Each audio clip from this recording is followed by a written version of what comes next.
Oke, assalamualaikum warahmatullahi wabarakatuh. Terima kasih teman-teman.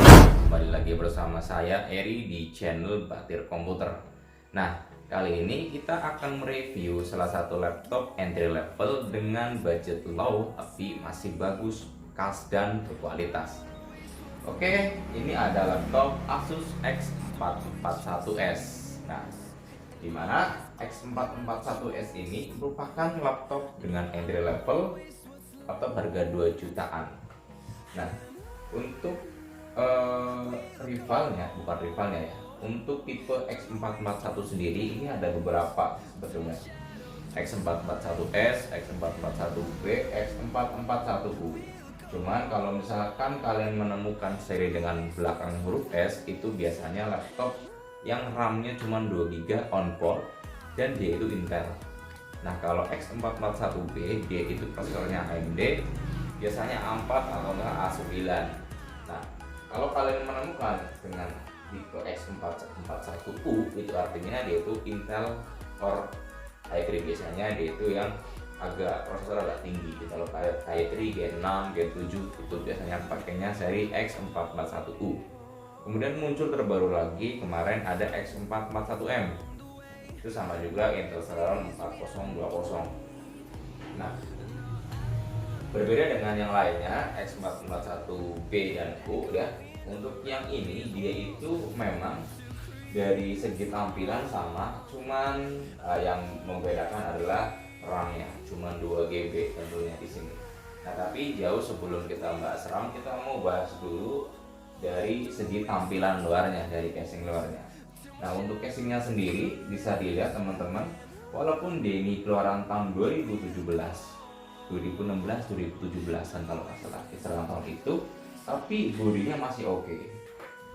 Masih oke banget teman-teman, bisa dilihat ya. Bodinya masih slim, ya tentunya slim, kemudian masih mulus, dan covernya juga ada seperti biasa. Di cover ada logo Asus tengah. Kemudian covernya ini cover yang cukup glossy ya. Jadi di sini sebetulnya sih cover kayak gini kalau menurut saya sih malah justru rawan untuk lecet. Tapi ini enggak begitu lecet. Kita bisa lihat di sini ya, masih oke banget teman-teman, masih oke. Nah, kemudian kita lanjut di bezelnya. Untuk laptop Asus X441S sendiri, bezelnya di sini masih menggunakan bezel yang tebal. Dilengkapi juga dengan kameranya 0,3 megapiksel. Coba kita cek dulu ya kameranya ya, bagus apa enggak ya.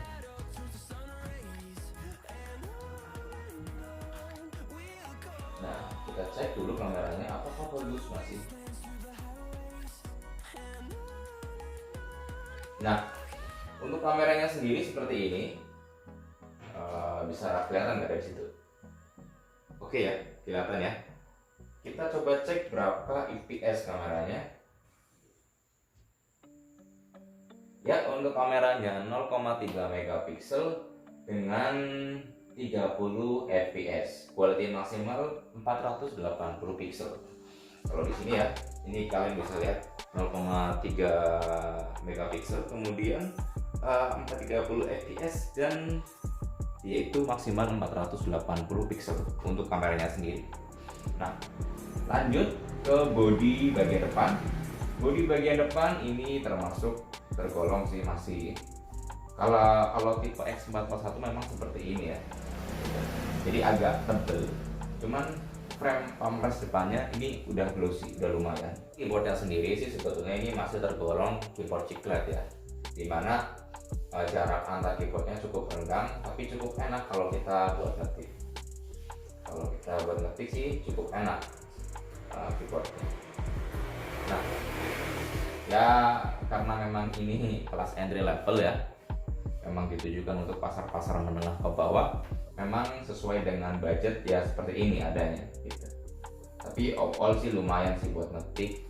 Kalau kalian lagi butuh untuk sekolah ataupun untuk bekerja sih cukup bagus, cukup oke ya, dengan kualitas yang tentunya entry level seperti ini. Itu dari keyboardnya. Kemudian kita lanjut ke bawah ke bagian daerah ini trackpadnya. Nah, untuk trackpad sendiri ini cukup halus ya permukaannya, kemudian responsif juga, dan ini udah dilengkapi dengan Windows 10, istilahnya apa ya, oke. Trackpadnya sendiri ini udah halus ya, kemudian responsif, tapi di sini nggak ada kanan kiri, jadi langsung satu seperti biasa.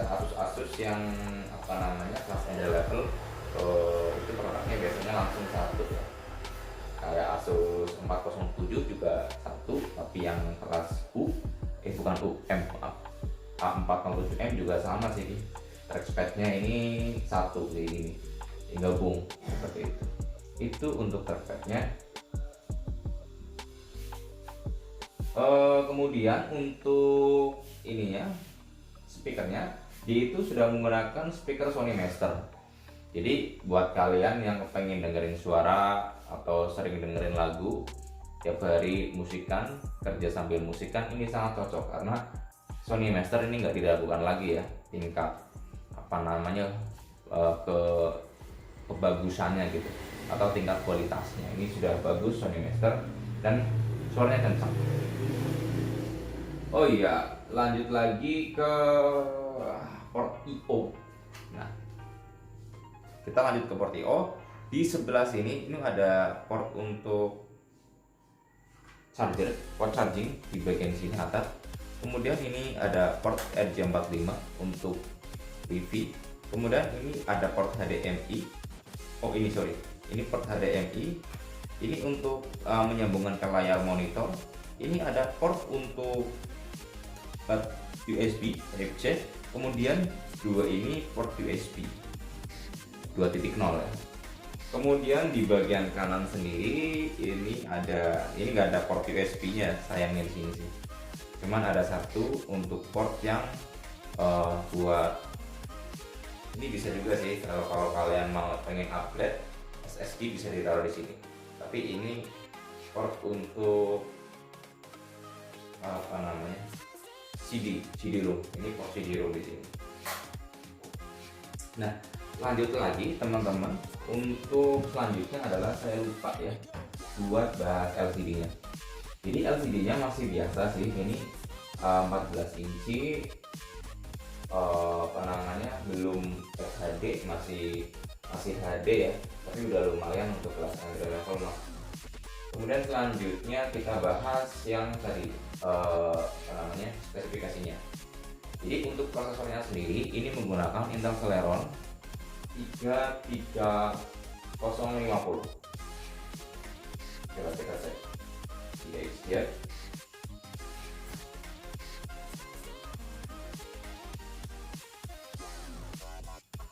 Nah, oke.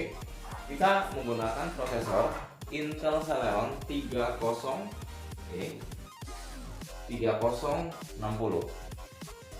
Nah, kemudian dengan display VGA-nya itu Intel HD Graphics, RAM 2 GB ya tentunya.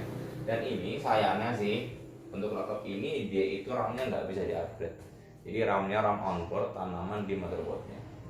Paling kalau teman-teman kepengen mendapatkan performa yang lebih cepat, ini bisa di-upgrade SSD di bagian DVD room-nya. Jadi nanti punya dual penyimpanan ya di sini. Yang satu ini untuk DVD room. Yang untuk DVD room-nya bisa diganti slot hard disk, kemudian port SSD-nya bisa ditaruh di dalam. Gitu. Diganti ya. Jadi hard disk eksternal diganti dengan SSD. Seperti itu untuk spesifikasinya itu sendiri. Nah, sebenarnya sih nggak ada yang begitu istimewa dari laptop ini karena laptop 2 jutaan ya untuk second-nya sekarang bergeser antara 2 jutaan. Mungkin dulu ini dibanderol kisaran 3 jutaan kayak kalau nggak salah dulu ini. Nah, mungkin itu ya teman-teman yang saya lupa untuk ini sendiri baterai. Ini masih bagus banget teman-teman. Baterainya belum diganti, level cuma 3%. Ini artinya apa? Bahwa baterainya masih 97% health-nya. Kesehatan baterai 97% masih oke. kisaran 2-3 jam untuk kerja masih oke lah ya kalau misalkan baterainya segitu. Nah oke, selanjutnya kita cek harddisknya kesehatannya seperti apa. Nah untuk harddisk itu power on time nya itu ada 197 hari 17 jam ini, kemudian estimate lifetime nya itu ada 1000 hari, jadi masih oke. Baru 194 hari digunain, ini masih excellent, performance nya health nya juga masih bagus, masih excellent, masih oke teman-teman. Mungkin itu aja ya yang bisa saya sampaikan sih dari laptop ini. Seperti biasa sih, setelah kita review laptop ini mau kita lelang. Jadi buat kalian lagi yang lagi nyari laptop harga 2 jutaan tapi tampilannya masih second, berkualitas, murah, masih like new, kalian bisa hubungin aja nomor yang tertera di bawah ini atau nanti klik link yang ada di deskripsi juga bisa. Oke, terima kasih teman-teman. Itulah sedikit review dari kita baterai komputer laptop second bekas berkualitas. Terima kasih. Wassalamualaikum warahmatullahi wabarakatuh.